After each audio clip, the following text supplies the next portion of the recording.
Right side. Right. Right.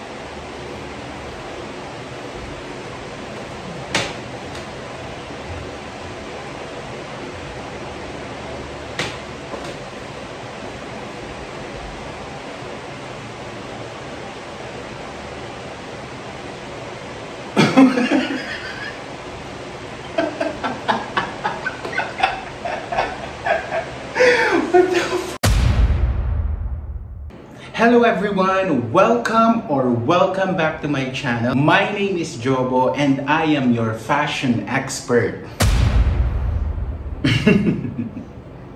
And for today's video, gagawa tayo ng fashion review dito nga sa naganap na ABS-CBN Ball. KD-Lex. Ayan. Sobra akong nagagandahan kay Alexa and ang gwapo din ni KD. Lalo ngayon, parang nagkalaman siya. Parang mas binata na siyang tignan, mas pogi, and mas malakas na yung dating niya. Pero parang ang liit ng paa niya. I don't know if this is just a picture na ito or kung malaki yung pinasuot na coat sa kanya. I think masyadong malaki yung coat na pinasuot sa kanya kasi kita mo dito na parang may ganyan. Design ba yan? Or yeah, I think malaki yung coat na pinasuot sa kanya. But other than that, sobrang bagay sila ni Alexa. Kasi sobrang pretty ni Alexa, para siyang princess. Yung ginigive talaga nilang energy is just like parang princess and prince sa isang fairy tale. Ito naman yung Big 4 ng PBB Gen 11. Unahin na natin si Colette. Paano ba? Parang so-so, gano'n, parang okay lang. Ni Fiang, parang magulo yung damit ni Fiang. Yung ginigive niyang energies, parang, I don't know, hindi naayos, or baka hindi niya na i-model ng maayos yung damit niya, tapos yung ulo niya ang laki-laki. I don't know kung dito lang sa angle na to, kasi alam ko maliit yung mukha ni Fiang, pero dito parang ang laki ng ulo niya. I think dun sa hairstyle niya, parang ang laki masyado ng ulo niya. Tapos hindi siya bagay dun sa katawan niya na parang sobrang payat. Rain. Para siyang healthy vegetables. Para siyang green leafy vegetable dito sa suot niya. Maganda yung aura niya. Gusto ko yung ginigive na energy ni Rain. Parang very positive yung aura niya. She looks so pretty and maganda yung suot niyang damit. And parang radiant looking yung skin niya, hindi ganun sobrang payat yung katawan niya, so tamang-tama lang. So gusto ko itong suot ni Rain. Ang ganda ni Kai. Ang ganda ng suot niya, para siyang prinsesa, para siyang manika. And yung face niya, guys, the face card is giving.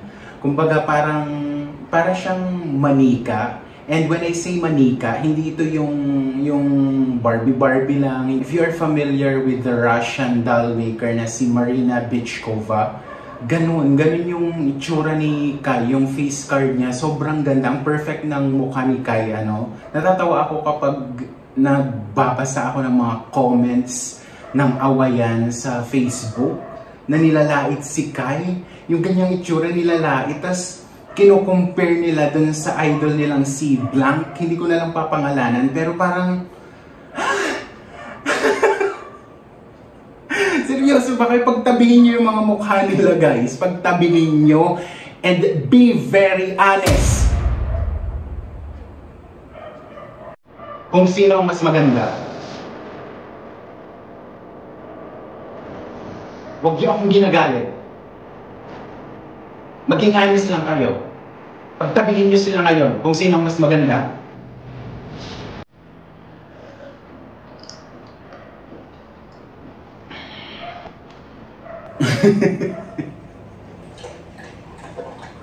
Ayan, ang ganda ni Maymay, guys. Ayan, pareho kaming naka-brown.